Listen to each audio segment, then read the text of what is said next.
اور اس الیکشن کو ریگ کرنے کے لیے, اس الیکشن میں دھاندلی کرنے کے لیے وفاقی تو حکومت اپنا کام کر رہی ہے.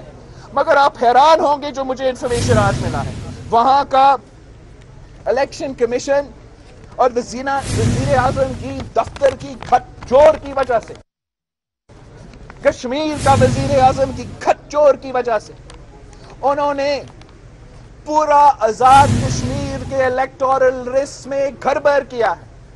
یہاں تک کہ ہمارے امیدوار, ہمارے کینڈیڈیٹس جو پچھلے الیکشنز, جو بائی الیکشنز میں ہمارے امیدوار بھی تھے, ان کو انہوں نے اڑا دی ہے اپنے ہی الیکٹورل لسٹ سے.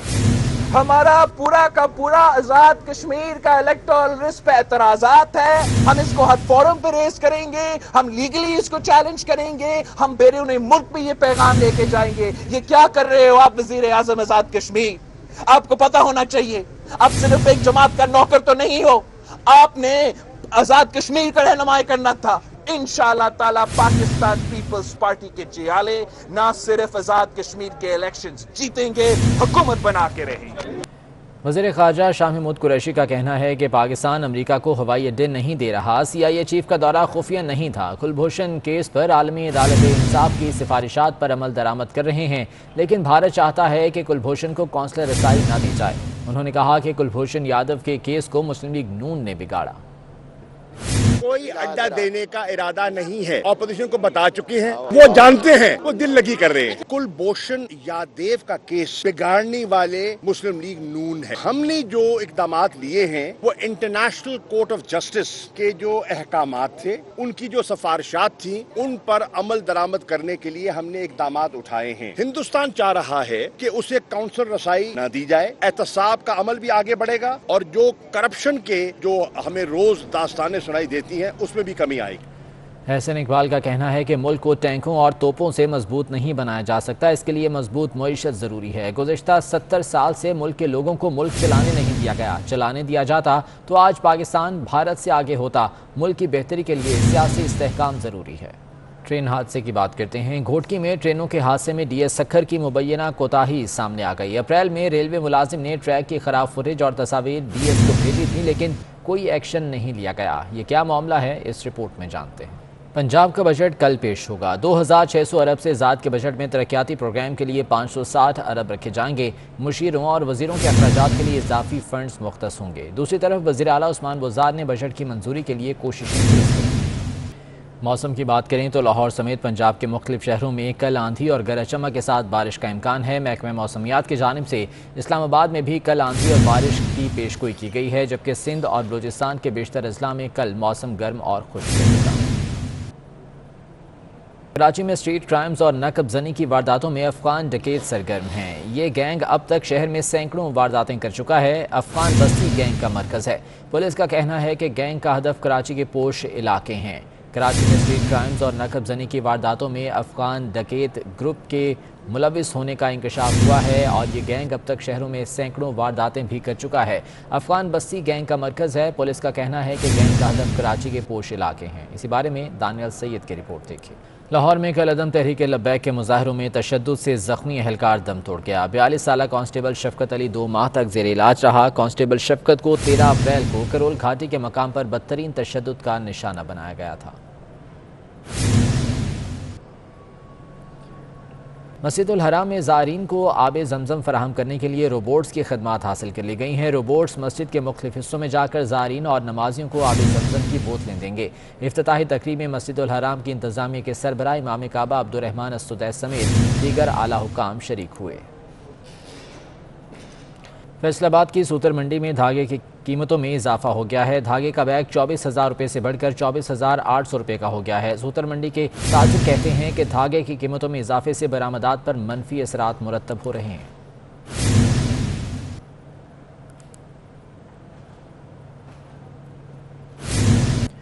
لاہور میں وزیر اعلیٰ پنجاب سردار عثمان بزدار اور اسپیکر پنجاب اسمبلی چودھری پرویز الہی کی ملاقات ہوئی ہے. اس ملاقات میں وزیر قانون راجہ بشارت, سینئر صوبائی وزیر عبدالعلیم خان بھی موجود تھے. ملاقات میں بجٹ بارے تبادلہ خیال کیا گیا. تفصیلات جان لیتے ہیں. علی اکبر ہمارے ساتھ موجود ہیں. علی اکبر بتائے گا کیا ملاقات کا احوال رہا؟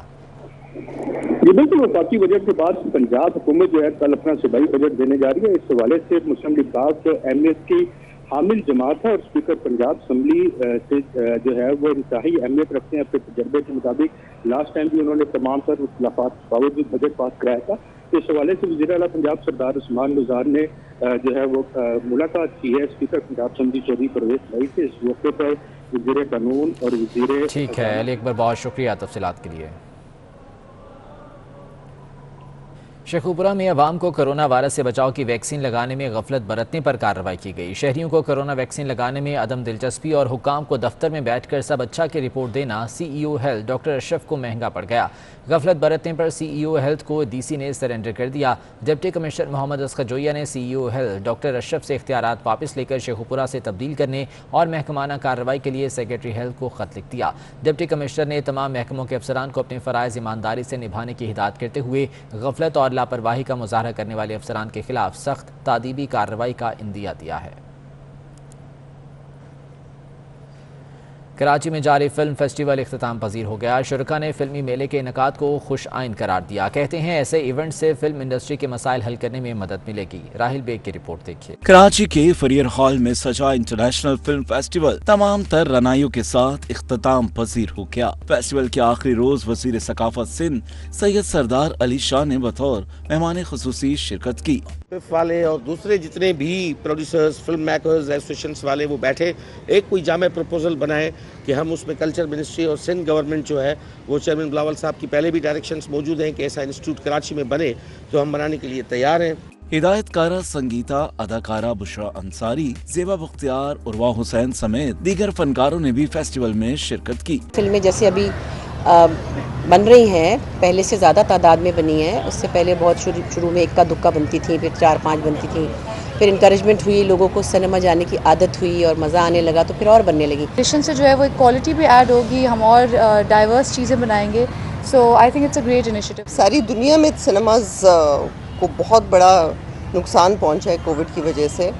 پاکستان کا سیناریو الگ ہے کیونکہ پہلے تو سنیما فلم افیکٹ ہوئی تھی، جیسے فلم ریوائیو ہو رہی تھی تو سنیما افیکٹ ہو گیا. آج بہت اچھا لگا کیونکہ اپنے تھے سارے، بہت مزہ آیا.